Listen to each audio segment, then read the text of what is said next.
My freshman year of college started like it does for most people. I had just finished unpacking everything in my dorm room.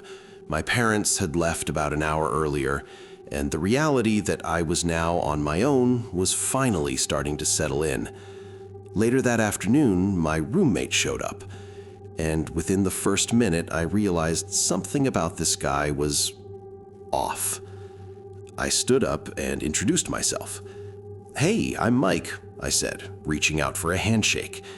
He froze for a moment and stared at my hand like he was trying to figure out what it was for. Then he awkwardly laughed. "Oh, right." He gave me one of the weakest handshakes I've ever felt. I actually had to ask for his name because he never said it. I'm Eric." I tried making small talk. "Where are you from? What's your major? Did you move in today?" Every answer was either yeah, no, or a weird, nervous laugh. Within 5 minutes, we were both sitting silently on our beds, staring at our laptops. That's when I started thinking I might request a different roommate. At first, I just assumed Eric was socially awkward, but over the next day, I realized it went way beyond that. Later that night, I went out to explore campus and meet some people on my floor. They all seemed pretty chill, so at least that part of college was going well. When I came back to the room around 9:30, Eric was sitting in the exact same position he'd been in when I left, laptop open, not moving. "What's up, man?" I said. No response, which honestly didn't surprise me. I turned off my lamp and tried to sleep, but Eric stayed on his laptop until around 3 in the morning. The glow from the screen kept lighting up the room. Eventually, he closed it and lay down. I finally fell asleep, but not for long. About an hour later, I woke up. The blinds were open now, and moonlight was filling the room, and that's when I saw him. Eric was sitting on the edge of his bed, just staring at me. I rubbed my eyes and sat up. "Dude, what the hell are you doing?" He quietly whispered, "Sorry." Then he lay back down. The next morning, he was gone for the first time since moving in. It was Saturday, orientation day, so the whole campus was packed with students. During one of the orientation walks through the campus gardens, I overheard 2 students in front of me whispering, "Why is that guy sitting in the bushes?" I looked over, and sure enough, it was Eric. He was literally sitting in the dirt behind a bush, slowly running his hand across the bark of a tree like he was studying it. The orientation leader didn't notice, but the 2 guys near me were clearly confused. So I casually said, "Yeah, that's actually my roommate." They looked at me like they felt bad for me. We ended up laughing about it and started talking. Those 2 guys became the first friends I made on campus. Later that afternoon, I got some good news. Housing had already approved my request for a room change. I was getting a new roommate in the same building. Things were finally looking up. That night, I went out with the 2 guys I'd met earlier. When I came back, Eric was sitting at the desk chair, facing the door, just sitting there. "Oh, hey," I said. "What's up?" "Nothing," he replied flatly. I sat on my bed and opened my laptop, and immediately noticed something weird. All of my emails were open. Folders I never even clicked before had been opened. Someone had clearly been going through my computer. "Did you use my laptop while I was out?" I asked. He immediately said no, too fast, way too loud. It was the kind of response where you instantly know someone is lying. But honestly, I didn't want to escalate things. I was moving rooms the next day anyway. When I started grabbing pajamas from my suitcase, I noticed something else. My clothes had clearly been moved around. He'd been digging through my stuff. At that point, I just ignored it. One more night and I'd be out of there. But later that night, something woke me up. A zipper sound. I sat up and turned on the lamp. Eric was on the floor going through my bag. "What are you doing?" I said. He froze for a second, then calmly said, "I think you accidentally took my toothbrush." It was probably the smartest sentence he'd said since meeting him, but I knew he was lying. Still, something about him felt wrong. I didn't want to push things any further. The next day, I moved into my new dorm room and met my new roommate. Totally normal guy. That night, we talked for a bit and then went to sleep. For the third night in a row, I woke up sometime in the middle of the night, but this time it wasn't my roommate. It was a sound, a small clicking noise. At first I thought it was inside the room, but when I followed the sound, I realized it was coming from the other side of the door. The hallway nightlight was always on outside, so I looked through the peephole, and I saw the top of someone's head. They were standing right outside our door, looking down. That clicking sound? It was the doorknob. Someone was slowly trying to open it. My stomach dropped. I quietly grabbed my phone and called campus police. They arrived in less than 5 minutes. Only after they got there did I open the door, and standing in the hallway, in handcuffs, was Eric, my old roommate. Apparently, he'd been trying to break into my new room. I told the officers everything, how he had gone through my computer, my bags, and how I had just moved rooms earlier that day. They took him away that night. I never saw him again. As far as I know, he either got suspended or expelled. I finished the rest of my years in college like anyone else, but every once in a while, I still think about waking up in that dorm room and seeing him sitting there in the dark, just staring at me. When I was a sophomore, I had a pretty big group of friends at school. Most weekends we'd go out together, hit parties, or just hang around campus. But one Friday night in October, most of the group already had plans, so it ended up being just 3 of us. Instead of going to a party, we decided to head out to a spot near the campus nature preserve, next to a small lake. There was this clearing on the far side of it where students would sometimes hang out. It was far enough from campus that security almost never came by, which meant people used it for exactly what you'd expect. Drinking, smoking, occasionally worse. That night, we just brought a backpack full of beer, started a small fire, and sat around talking. Nothing crazy, just one of those long conversations where the topics keep getting dumber as the alcohol kicks in. At some point, we were laughing so hard that one of my friends actually fell over and started rolling around in the leaves. That's when my other friends suddenly stopped laughing. Shh. We all went quiet. And then we heard it. Crunching leaves. Somewhere in the woods. At first, we all thought the same thing, campus police. We were all under 21, so we immediately grabbed the empty bottles and tossed them into the lake. The rest of the beers went straight into the backpack. But the weird thing was, this spot was deep in the woods.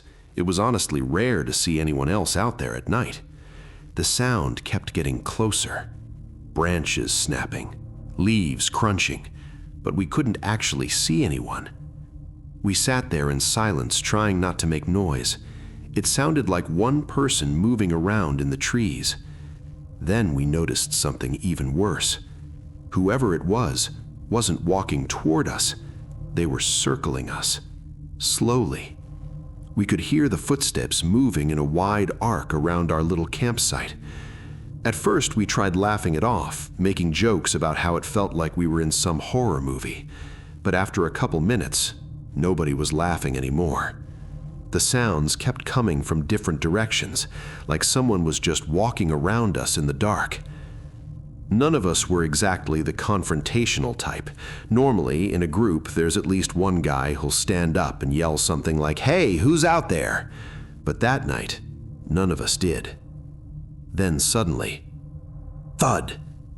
Something slammed into the middle of our fire pit. All 3 of us jumped. For a second, I couldn't even process what had happened. Then I realized someone had thrown a large tree branch straight into our fire. One of my friends immediately took off running into the woods toward campus. The other two of us just sat there staring at each other, half laughing and half completely confused. Was this a prank? Some random student messing with us? Before we could figure it out, another branch came flying out of the darkness. This one hit my friend directly in the face. He screamed and fell backward. That's when the panic hit. I grabbed the backpack, pulled my friend up, and we both started sprinting toward campus as fast as we could. We didn't stop running until we reached the road separating the preserve from the dorm buildings. Out of breath, we stopped to look back toward the trees. And that's when we heard it again. Footsteps, coming closer. Whoever had been in the woods had followed us all the way to the edge. We didn't wait to see who it was. We ran the rest of the way back to the dorm. When we got upstairs to our floor, the friend who ran first was already in his room. We all crowded around the window that overlooked the tree line. And after a minute, we saw someone. A person was pacing back and forth right at the edge of the woods. Whenever a car passed, they would step back into the darkness, then come back out again. They did that for a few minutes, and then eventually, they walked back into the woods and disappeared. We never saw them again. That night, we ended up finishing the rest of our beers in the dorm room, laughing about the whole thing like it was some ridiculous story. But the next morning, when we talked about it again, it didn't feel funny anymore. Because the more we thought about it, the more we realized how easily that night could have ended very differently. None of us ever went back into those woods after dark again. This happened during the first week of my freshman year at a university in the Midwest. At that point, I was just starting to get comfortable living on campus. My roommate was really focused on joining a fraternity, and rush week was about to start. The official events hadn't started yet, but some of the fraternities were already throwing parties. My roommate didn't want to go alone. He said it would be awkward trying to meet people by himself, so he asked if I'd go with him. I didn't care about joining a frat, but I definitely wasn't going to say no to a party. So that Thursday night, we drove to one of the houses he wanted to check out. Apparently, it was kind of a low-tier fraternity, maybe even unofficial. His plan was to keep it as a backup option in case the bigger fraternities didn't offer him a spot. The house was nowhere near campus. It was in a rundown neighborhood downtown. When we pulled up, I honestly thought we had the wrong address. The place looked like a random corner house that had been falling apart for 20 years. But the loud music and all the cars parked outside confirmed it. This was the party. We knocked on the door and it immediately swung open. A short, sweaty guy in a stained white t-shirt stood there holding a red plastic cup. "Come in," he said. The second we walked inside, the place felt wrong. The room was packed with maybe 50 guys, shoulder to shoulder in a small living room. It was hot, loud, and smelled like cheap beer. And the weirdest part? There were maybe 2 girls in the entire house. That was it.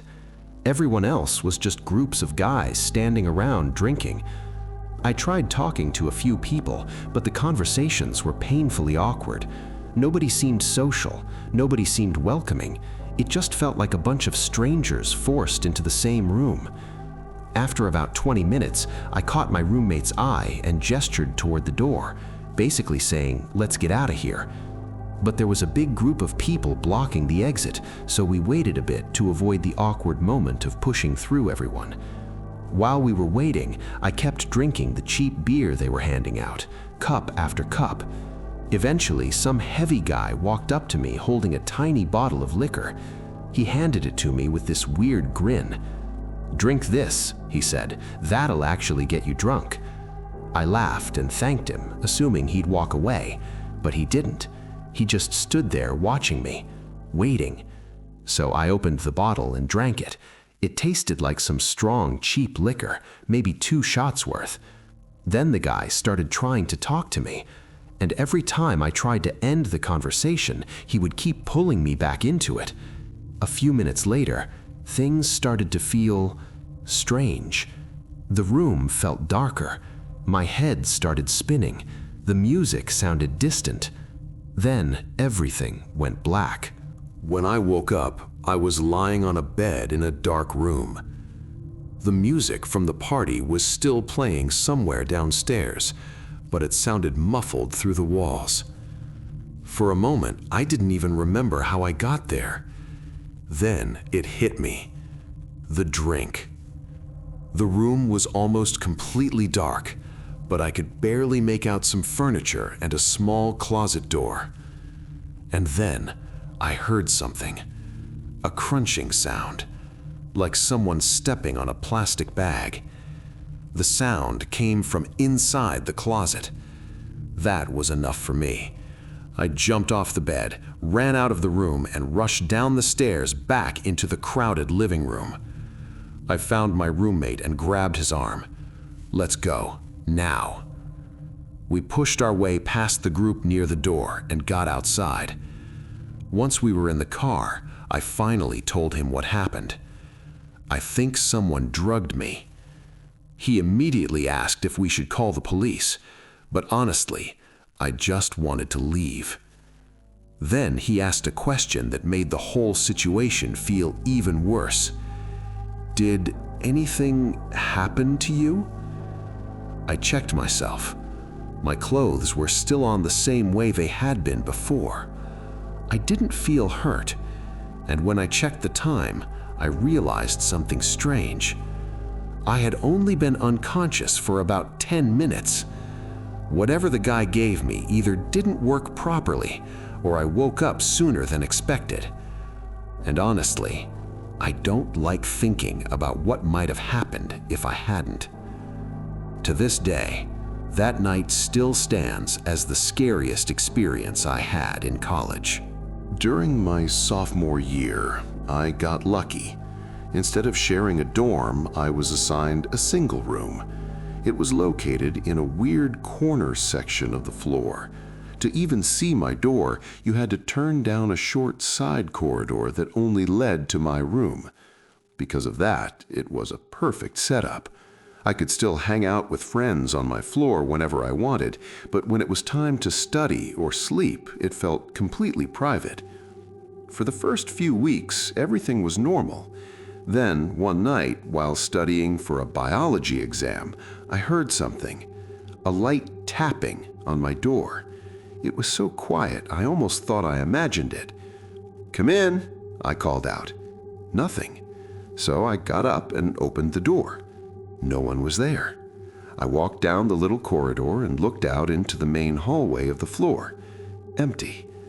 I assumed someone on the floor was messing with me. The next night, just after turning off my lamp to go to bed, knock, knock. This time it was louder. I sat up. "Who is it?" The knocking stopped immediately. No answer. I walked to the door and opened it. Just like the night before, nobody. I quickly walked down the short corridor and looked into the main hallway. Still empty. At this point, I figured someone on the floor was messing with me. The next morning, I talked to everyone on my floor again. No one heard any knocking, and everyone insisted they hadn't been messing with me. They all seemed genuine, which makes the whole thing even worse, because if it wasn't someone on our floor, then I have no idea who was walking around our dorm at night. But judging by the boots I saw and the laugh I heard, I'm pretty sure it wasn't a student.